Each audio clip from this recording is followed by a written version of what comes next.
Dahsyatnya prasangka. Suksesmu tergantung pada prasangkamu. Assalamualaikum warahmatullahi wabarakatuh. Bismillah walhamdulillah wassalatu wassalamu ala rasulillah Sayyidina wa maulana Muhammad ibn Abdillah wa ala alihi wa sahbihi wa mawalah wa la hawla wa la quwata illa billah amma ba'd. Saudaraku kaum muslimin wal muslimat rahimakumullah, wabil khusus saudara-saudara kami para pecinta dan subscriber channel YouTube Tafsir Al-Mu'allim yang senantiasa kami doakan, semoga Allah Azza wa Jalla memberikan kesehatan lahir dan batin. Semoga Allah Subhanahu wa Ta'ala memberikan rizki yang melimpah ruah, hartanya harta yang barokah, menjadikan anak-anaknya soleh dan solehah, dzurriyyahnya dzurriyyah yang thayyibah, hidupnya sukses dan bahagia di dunia dan di akhirat. Amin amin Allahumma amin. Saudaraku kaum muslimin wal muslimat rahimakumullah, pada kali ini kami Al-Fakir Tamu Alim akan memberikan tips dan resep hidup sukses. Kesuksesan hidup itu tergantung pada prasangka kita masing-masing. Jika kita punya prasangka yang kuat bahwa kita akan sukses, maka Allah akan mengabulkannya. Namun apabila yang terjadi adalah sebaliknya, kita melaksanakan kehidupan ini dengan keraguan-raguan, ragu-ragu, syak, maka kita akan menjadi orang yang serba ragu-ragu. Atau bahkan kita merasa atau prasangka kita tidak akan sukses, maka Allah akan mengabulkan prasangka kita tidak akan sukses. Oleh sebab itu pilihlah prasangka yang baik, yang husnudzon billah, berprasangka baik kepada Allah, positive thinking kepada Allah, maka kita akan menjadi orang yang sukses. Karena Allah itu maha baik, Allah maha yang terbaik, Allah selalu mengabulkan prasangka hambanya. Sekarang Anda pilih, Anda memilih prasangka buruk atau Anda memilih prasangka baik. Pasti akan terjadi. Kalau prasangka buruk yang Anda tanamkan di dalam hati, maka Allah akan mengabulkan. Sebaliknya, jika prasangka baik yang Anda tanamkan di dalam hati, maka Allah akan mengabulkan prasangka hamba-hambanya.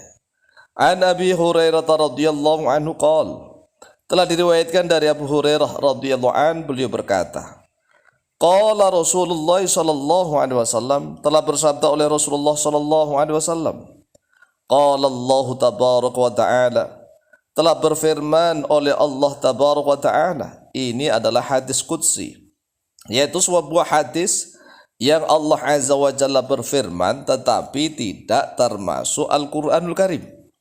Jadi ini adalah firman Allah tetapi tidak termasuk Al-Quranul Karim, disebut hadis qudsi. Allah Azza wa Jalla telah berfirman begini, ana inda dhanni abdi bi. Saya ulang, ana inda dhanni abdi bi.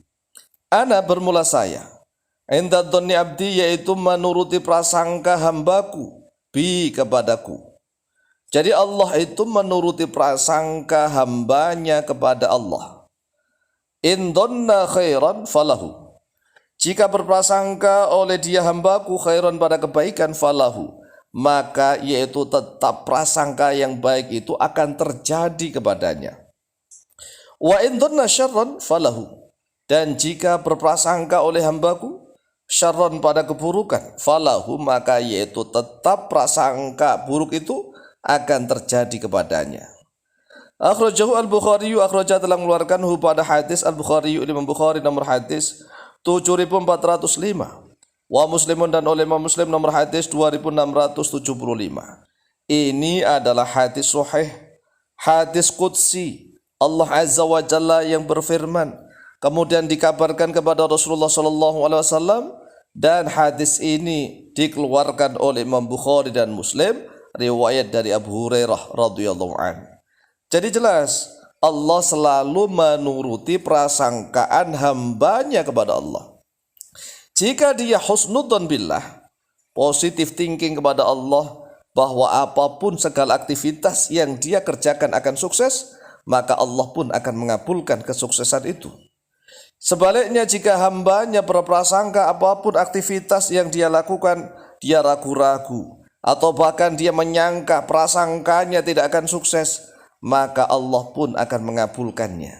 Sehingga sekarang kita bisa memilih di dalam aktivitas apapun, di dalam perdagangan, di dalam pembelajaran, di dalam politik misalnya, di dalam segala aktivitas kehidupan sehari-hari, kita pilih. Kita punya prasangka yang baik kepada Allah bahwa itu akan sukses, ataukah kita ragu-ragu, atau bahkan kita menyangka bahwa kita tidak akan sukses. Sekarang tergantung kita.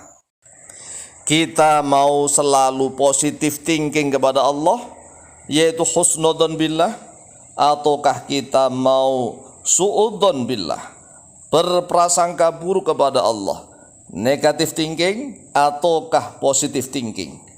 Sekali lagi, di dalam mengarungi kehidupan, di dalam mengejar cita-cita, di dalam menjalankan usaha aktivitas apapun, Allah selalu menuruti prasangkaan hamba-hambanya kepada Allah. Maka hadis sahih ini, hadis qudsi ini, jadikanlah sebagai slogan di dalam menjalankan kehidupan. Jadikan sebagai rumus di dalam mengejar cita-cita. Allah Azza wa Jalla telah berfirman, Ana 'inda dhanni 'abdi bi. Ana 'inda dhanni 'abdi bi. Saya yaitu senantiasa berada menuruti prasangkaan hamba saya bi kepada saya, kata Allah. In dhanna khairan falahu wa in dhanna syarran falahu. Jika hamba saya prasangkaannya baik, maka akan terjadi baik. Dan jika hamba saya prasangkaannya buruk, maka akan terjadi buruk. Ya, sekali lagi ini dihafalkan hadisnya. Ana inda dhanni abdi bi. In dhanna khairan falahu wa in dhanna syarran falahu. Diulang-ulang. Ana inda dhanni abdi bi. In dhanna khairan falahu wa in dhanna syarran falahu. Ini hadis pendek, masa enggak hafal? Hanya 3 kata pendek. Ana 'inda dhanni abdi bi. In dhanna khairan falahu wa in dhanna syarran falahu. Oleh sebab itulah jangan heran kalau ada orang yang melakukan aktivitas perdagangan, usaha ini dan itu, kemudian dia bangkrut. Itu sebenarnya tatkala dia menjalankan aktivitas usahanya itu, di dalam lubuk hatinya yang paling dalam, sebenarnya dia ragu-ragu, atau bahkan dia suudzon, dia sudah negative thinking, maka dia akan jadi bangkrut. Sebaliknya kalau dia husnudzon billah, maka dia akan sukses. Inilah resep kehidupan. Wallahu ta'ala a'lamu bishawab.